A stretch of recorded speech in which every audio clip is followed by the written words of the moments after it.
पंचस्तरीतम स्वाधीनता दिवस अवसर में नयागढ़ लाइव परिवार तरफ ओडिशार अगणित दर्शक मानू हार्दिक अभिनंदन जणाइबा सह आज खबर को स्वागत करुच्ची मु कमल। चलतु नजर पकाइबा कौन रही आज दिन मुख्य खबर गुड़िक। ओडिशा रे 2 एसओजी कमांडो को मिलिबो मरणोत्तर शौर्य चक्र सम्मान। साहसिकता और वीरत्व पई एसओजी कमांडो सुधीर कुमार टुडू एवं देवाशीष सेट्टी को मिलिबो एही सम्मान। देशवासी विकास पई अनेक योजना करा जायछि। केही जेपरि सरकारी सुविधारु वंचित न हेबे ताही हमर उद्देश्य रहिछि।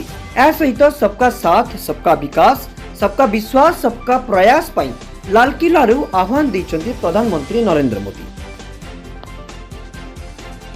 राज्य में नुआ रूप से लागू हेबो बिजु स्वास्थ्य कल्याण योजना। एथिरे 3.5 कोटी लोकों को मिलिबो स्मार्ट हेल्थ कार्ड। पर्यायक्रमे सारा राज्य रे एक कार्ड प्रदान करा जिवो। 14 रु 17,000 फुट उपरे उड़िला त्रिरंगा। भारत माता की जय स्लोगान रे गुंजरित हेला आकाश मार्ग। एबडी चित्र सामना को आसी देशर सीमांत लद्दाख उच्च पहाड़िया घाटी। सीमा सुरक्षा रे मुतयन थिबा आईटीबीपी जवान माने उच्च घाटी उपरे पताका उड़ाई स्वाधीनता दिवस पालन करिसेंति। राज्य में गत 24 घंटा 1058 जन कोरोना आक्रांत चिन्हट होउछन्ति। आ सबुठ गुरुत्वपूर्ण कथा है यही आक्रांत मध्य 138 जन बयस 0 रु 18 वर्ष रही। अफगानिस्तान राष्ट्रपति अशरफ घनी निज पदरु इस्तीफा देवा नहीं चर्चा चली बेले देशवासी उद्देश्य से शुक्रवार राति रे उद्बोधन दे कहिसेंति देश में शांति और स्थिरता बजाय रखा। पलातक व्यवसायी विजय माल्या किंगफिशर हाउस शेष में बिका होछि।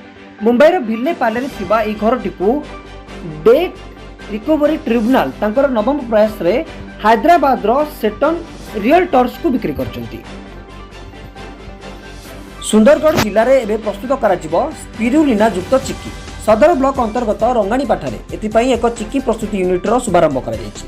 शनिवार दिन राज्य कृषि और कृषक सशक्तिकरण मत्स्य और प्राणी संपद विकास तथा उच्च शिक्षा विभाग मंत्री डॉक्टर अरुण कुमार साहू यार उद्घाटन करिसेंति।